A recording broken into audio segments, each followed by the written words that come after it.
Hello, folks, and welcome to your outlet for the outdoors and Western lifestyle news, The Bend Show. I am your host, Rebecca Wanner, a.k.a. Beck, and as always, we love hearing from all of you. Comments, stories, ideas. You can get a hold of us anytime. Call or text 305-900-BEND. Again, that's 305-900-2363, or you can always email thebendradioshow@gmail.com. For my producer, sound engineer, co-host, he rides shotgun alongside me everywhere I go. Jeff Tigger Erhardt is here. And first off, I want to jump back into how I said comments, stories, ideas. You can get a hold of us anytime. One of our listeners from South Dakota, his name is Tom. He reached out after hearing one of our previous shows talking about how pickle juice has been being brought up more and more and possibly being used if you're going through the flu. We're talking about influenza A or B, those severe cold and sinus, that bug, right? The crud. I was going to say, AKA the crud is what we call it. Yes, and we've also heard over the last 6 months or so about how pickle juice can help alleviate hangovers too. Well, Tom, he reached out and texted to let us know that he actually uses pickle juice for something else. And that is, he said he suffers from Charlie horses and he gets them at night when he's laying in bed. And he's found... Oh, you mean like a restless leg syndrome? Yeah, like the severe pain that gets you. in your legs. Yep. Charlie horses. Well, he says if he has them happen, he gets out of bed right away, drinks a half a cup of pickle juice and then a little bit of water to wash that down, goes back to bed, and he's able to fall right back asleep. Now, would vinegar do the same thing, you think? Probably. I mean, I don't know. I don't know if you want to drink apple cider vinegar. Well, but... and that's what his texts also said, was that he thinks it has something to do with the vinegar and the salt, the sodium that's in it. Okay. That maybe you're missing something, but there's something to be said. I mean, we're finding out that pickle juice has a little bit of magic to it in a lot of different areas. It's a magic cure-all. You know, like Chris Ledoux says about Copenhagen, it's a cure-all too. Cures pits, warts, freckles, coughs, colds, runny nose, guaranteed not to rip, run, or snag. All right, that does not mean you get to go back to chewing Copenhagen, Tigger. That one's out. I tried. Sit back and enjoy the news. Gift cards. That's the first one in the news. Apparently, there are tons of gift cards that go unused after the holidays. It's been reported that tens of billions of dollars in holiday gift cards go unspent. What I found interesting about this, though, is that many of us may not realize under federal law, the gift cards, they cannot expire for 5 years. So before you go and toss any old gift cards you might be carrying around in your wallet, you might want to check the date on the back, or hopefully you wrote down what year you got it. And if nothing else, go to the retailer and find out what is left on that gift card. I know for us, or at least for me for sure, because we travel so much, for my family, they often will get us gift cards that we can use at, say, Starbucks, to name one of those famous ones, Caribou Coffee. But they also know that we are nowhere near... Not even remotely close. Yeah, we are closer to a Caribou than we are to a Caribou Coffee. Exactly. But we use them all the time, though, as a treat to ourselves when we are flying and going through airports and cities that do have these.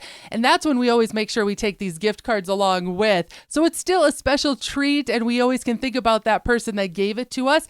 But regardless, I don't want you throwing away your gift cards yet and not forgetting to use them as well. We got a gift card from my sister a couple of years ago for a Japanese steakhouse. Mm-hmm. And like I said, a couple years ago, and we didn't know if that was going to be any good. Sure enough, it was good. Yeah, it was probably 2 years after we had received it. So hibachi cost us like $8 that night, really. Just the tip. Just the tip.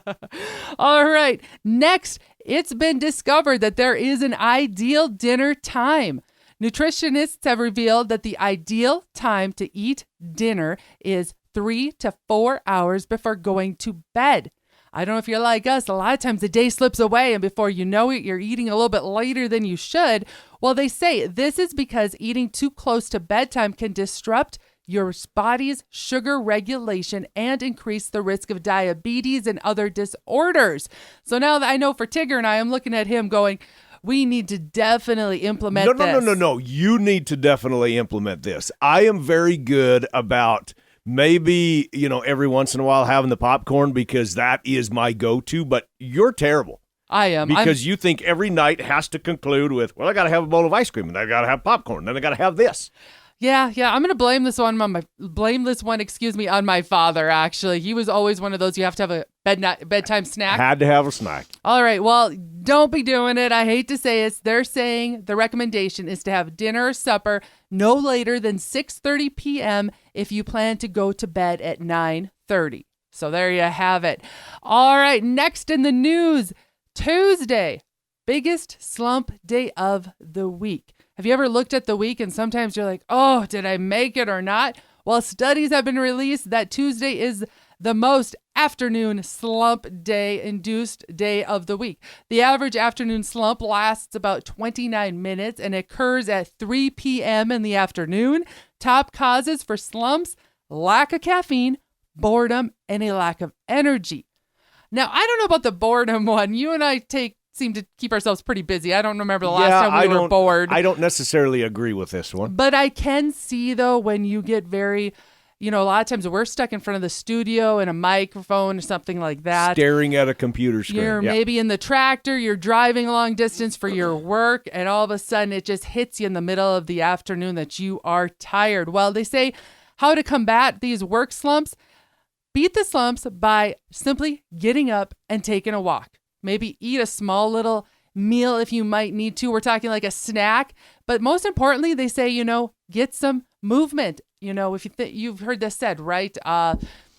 Energy or motion creates, what is it? Motion creates motion? Is that what you're looking for? I think so. Yeah, I think so. I can't believe I'm always after you about this, and I can't think of what I always say to you. What you're trying to say is that we just going and we do this if we are stuck for an hour or 2 or 3 to get up and just move around. It happens on airplanes all the time, right? I mean, if you're on a long flight, you got to just stand up and walk up and down the aisle a little bit. Well, I know years ago when I used to work more in an office setting, I found myself that I had to get up and get away from my desk about every 45 minutes. Just get up, and even if it was just to walk around the office or just something. Just move a little bit. Just moving. Yes, get you back into the game of things. Next one, you might find this interesting, talking about getting up and walking.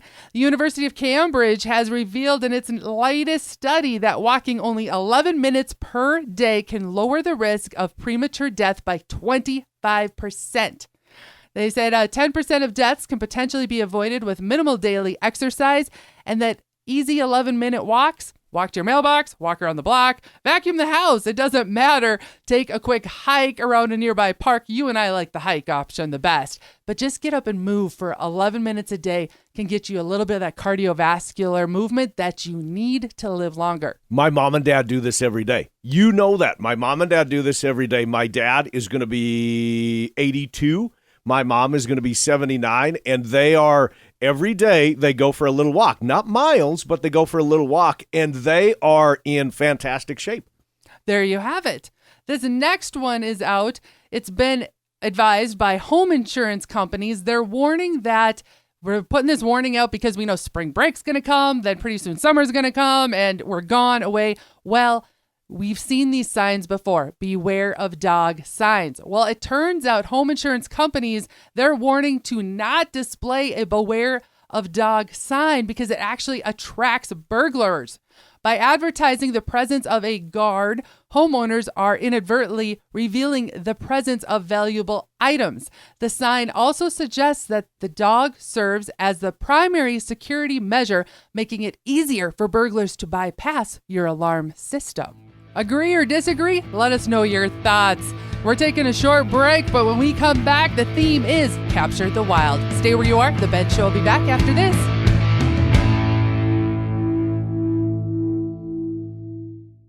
We've all probably been in a situation where we needed to make a phone call and couldn't because we didn't have signal or reception. We couldn't get a text out, a message, nothing. It can be downright scary when it feels like we're cut off from the world and a person needs to be located, or we need to locate someone. That's where Atlas Tracks comes in.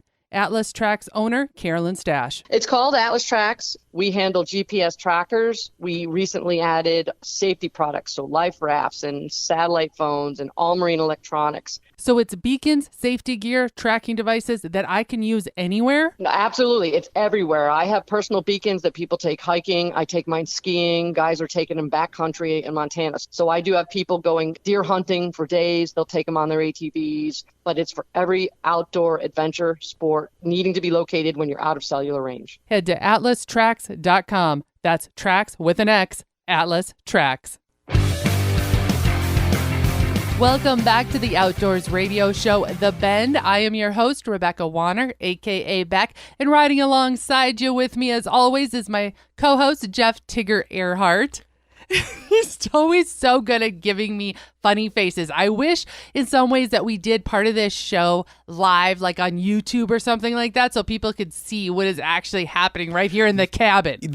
However, that has been discussed, and that we're not saying that we're doing that we're going to necessarily go down that road, but that has been discussed of going and adding the TV element to what we're doing, because it's not just a hunting show, not just a fishing show. It's an outdoor, the stuff that you don't hear on your normal outdoor hunting and fishing show. Exactly. It's the stuff that gets everybody, the whole family, outdoors and doing something. And if nothing else, hopefully you feel a little bit empowered or inspired to do so.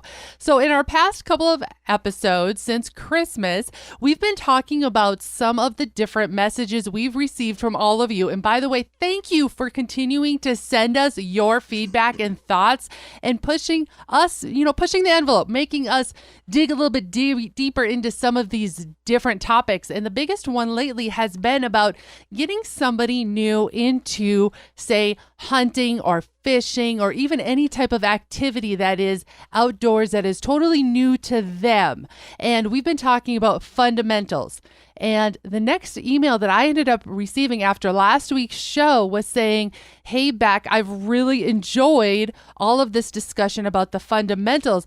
What about, I have a son who wants to get into hunting and such, but at this point doesn't really feel quite comfortable with taking the shot, if you know what I mean. Which that's common. Mm-hmm. We hear that a lot, actually, that's common, where somebody would like to do that, but they aren't quite comfortable because they want to make sure that it's one shot, and that deer, let's use that for an example, one shot, and then it's a harvestable product after that. They want to make sure that they do that. So they get a little nervous about that, and I understand that. And so many of us do enjoy just seeing wildlife. And so that's something I want to focus a little bit on, is how we can do better for ourselves in showing other sportsmen or potential sportsmen that we want to get into the same interest as we are, is that first off, we enjoy nature in itself. We enjoy what we see all around us. We appreciate the animals that we do harvest, like you said there, Tigger. And that might be an easier way to get your next generation into the fold of thinking about hunting and fishing. And with that, what I would first say is teach them how to hunt with their camera. Because they all got a cell phone, right? They all have a cell phone. Hanging from your hip. You've got literally a mobile TV studio that's right there. So that right there should perk your ears up, because you have no investment whatsoever. Because most children, or at least yourself, you have a cell phone or a mobile device. Let's be honest. You went to the kids and they needed to show you how to operate something on the phone, of how to do this or how to do that. And that is a great way where maybe to connect with the next generation when, unfortunately, there is more disconnect, but a way that, okay, something that they can do and something I can do. We're using the example of go on a hunt, have them come with, get their phone out and document the darn thing. Exactly. So now you are both using something that you both have an interest in. And first off, maybe we're taking a step back and learning something from them first, which maybe will empower them a little bit to then in turn learn from you. See what I'm saying? A little bit of reverse psychology in this. But regardless, it's good for both of you to know what your phones can do. Did you notice when I brought up the topic of photography, I didn't say you had to go out and buy a new expensive DSLR or a full frame. And you're talking to somebody who owns all of those. I have the big equipment, the huge lenses to do all of that. Multiple lenses. Yes, but Tigger, wouldn't you say by and large, almost all of my photography is actually done with my phone? You've gotten very good at knowing how to use your phone and being fast with it. So when I say have that person come along and document, first off, if I can add my 2 cents on this. Of course. The DSLR cameras, they're wonderful, and I love using your stuff, but they're loud, right? I mean, when they go off, they make a lot of noise. So if you've got somebody with you that's documenting your hunt, that's awesome, but keep that in mind that there is that noise component to when you're moving around. So those are things, okay, you got to discuss strategically of how you're going to go stalking said prey when you know that there's going to be making that noise. We had this happen with a friend of ours who was not comfortable shooting pistols. So he came out with us and kind of went through our little course that we have per se. And before he even had a toy gun, is what we have everybody start with, a toy gun, he came out with his phone and literally just documented going through it. And he loved that, which inspired him to now take the next step. Exactly. Well put. And you said a lot of the different little principles that I like to apply when I say hunting with your camera. And I am somebody who very much so got into hunting with their camera before. Well, I guess I already was a hunter, but I got captured into the moment and learning how to stalk. So did you enjoy the hunt? Was that like what your dad taught you, that you enjoyed the actual hunt itself, not necessarily harvesting of the game? That's a bonus if you can do that. You enjoyed the art of the hunt, right? Exactly. I enjoyed the art of the hunt. I enjoyed the time, the patience put into scouting said animal. The time spent with your family when you're doing it, right? Yes. Many a times people will be able to see photos that I have that have been taken of various animals and wildlife prior to us ever harvesting them, because as hunting season progresses, you are typically patterning the animals. Correct. I would agree. And Yeah. now here, how neat is that to have some beautiful footage of them right there in nature as they should be. So what I'm going to tell you here quick is some quick little different tips to be thinking about with your photography, okay? So are you talking with your phone? I'm talking about using your phone. Not the big DSLRs. Nope. We're Gotcha. talking about using your phone. Just your phone. And this is to help you whether you're taking wildlife photography, you're doing those scenic views, or maybe you're trying to grab those special moments as they're happening. Say you want to grab, we don't want to call them selfies out there in the woods, but you're grabbing those other moments that you're sharing with others. And your phone photography is epic, by the way. Thank you. So here are some quick tips.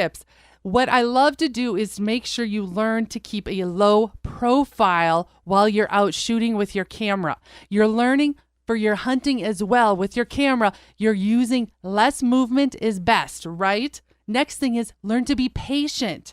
Also, the animals that you're scouting. If you are doing wildlife photography, know what kind of animals you're hoping to catch in the moment, and learn a little bit about them, read a little bit about them so that you understand them. Then lastly, practice. You can never do too much because you never know when that moment might be that you got to take the right shot. Got it? I see what you did there. So there you have it. Just a couple of quick tips to help you all get outside as the temps are warming up. Be sure to continue sending us in those questions, though. We sure do appreciate them. We have more of the Ben right after this. Want to add just a little bit of spice to your event, your customer appreciation supper, your banquet, your meeting? Oh, yeah. Well, bring in us, Beck and I, as your keynote speakers, hosts, MCs, a host couple. We'll make them laugh, even cry tears of joy. Call us today. Buckstorm Hunts offering Black Hills guided rifle and archery hunts on over 1 million acres for deer and turkey, and for South Dakota residents, elk and bighorn sheep too. Hunts are limited. Book a hunt today. Head to buckstormhunts.com. Pro rodeo fans, watch the Cowboy Channel anytime, anywhere with PRCA on the Cowboy Channel Plus. Live stream the Cowboy Channel or watch your favorite PRCA rodeos on demand. Classic PRCA rodeos added weekly. Get the PRCA on the Cowboy Channel Plus for only $9.99 a month or save 25% by signing up for a full year. Visit CowboyChannelPlus.com to sign up and start streaming today. Welcome back to the Outdoors Radio Show, The Bend. I am your host, Rebecca Wanner, a.k.a. Beck, and joining me as my co-host is Jeff Tigger Erhardt. Had a funny story cross my wires this last week, and I had to share it with all of you. Hoarders of a different kind. Have you heard about the California family that returned recently to their vacation home only to discover a unique gift? If you'd like to call it that. What was thought as a possible mealworm inspection problem quickly turned into a whole nutty story. Pun intended. Tigger, you're looking at me like, where is she going with this? I'm shaking my head. The exterminator that was called cut a hole in a bedroom wall to have more than 700 pounds of acorns come flooding into the room. Yes, 700 pounds of acorns were inside the walls of their home. So there were squirrels that were hoarding these things? Is that what the deal is? Well, after they filled 8 garbage bags full of these acorns, they discovered the culprit, an acorn woodpecker. Acorn woodpeckers, which are known for hoarding large amounts of these nuts, and after a full inspection, it was discovered that the woodpeckers had indeed packed holes into the chimney of this 2-story home, and it is estimated that the stockpile was acquired over several years. Hold on, keep going. I'm doing the Google search. I just can't imagine. You know, I'm sure those inspectors that come in and they come in to exterminate, whether it be beetles or something in your house, to have something like that happen had to have just made everybody go, what? So the extremist, is that the right word? Exterminator? Exterminator, there you go. I'll get there eventually. He was coming in to do an inspection that they thought for mealworms, and they found this. Okay, yes. I just did my little googly search, and they are a permanent resident throughout the Americas, especially found in Washington State, California, east to Colorado, New Mexico, Western Texas, and are considered a nuisance. Yes, here it says, hoard acorns. Mm-hmm. Whoa, they are very unusual, they say, woodpecker, because they live in large groups. They hoard acorns. That's what they're known for. That sound means it's time for our spotlight, and the one that's in my view today is taking us to Wisconsin for the annual sturgeon spear fishing season that kicked off last Saturday, February 11th, and will continue on for the next 16 days. February 23rd is when it'll wrap up, or until any of the sex-specific harvest caps have been reached. According to the Wisconsin's DNR, the hours are from 7 a.m. to 1 p.m. daily. This event brings both residents and non-residents yearly to the Badger State, some traveling as far as from Florida to experience an adventure like no other, such as this on Lake Winnebago or the other upriver lakes. You're looking at me very... No, I would love to do that. Spearfishing for sturgeon. I would love to do that. Right? I would love to do that. It's so neat. They have the beautiful decoys that are works of art in and of themselves, but cut the big hole in the ice and you throw the trident. Exactly. Exactly. So for more information and to see the massive sturgeon hauled in this season, be sure to follow the Wisconsin Department of Natural Resources Facebook page. And by the way, did you know, Tigger, that the sturgeon are known to outlive the average person?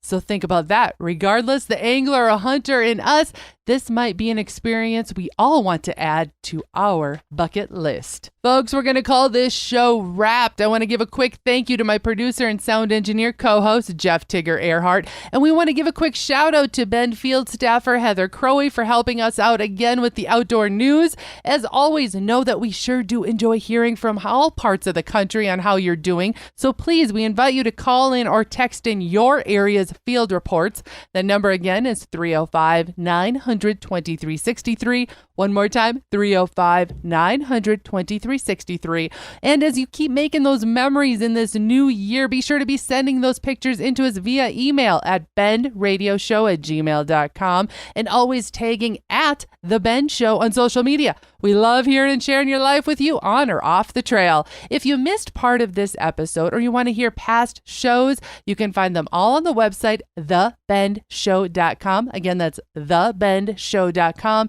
And be sure to subscribe on your favorite podcasting app. If you're looking to change things up at your next event, conference, awards, banquet, or even rodeo, consider having Tigger and Beck entertain your crowd. From MCs to event headliners. We're also, by the way, Tigger is a PRCA Pro rodeo announcer and we're music directors too. Thank you to our partners, Ditelli Outdoors, Buckstorm, Little Rack Taxidermy, Mickey's Mustard, ToxicCalls.com, Wobblo Creek Outfitters, Atlas Tracks, and the Cowboy Channel. Finally, a big thanks to all of you listeners that came along, and whether you're coming or going today, stay with us as we ranch it up. And remember to keep up with me, Beck, all week long by following The Bend on Facebook and on Instagram at The Bend Show. This is Rebecca Wanner. Catch Beck if you can next week on The Bend.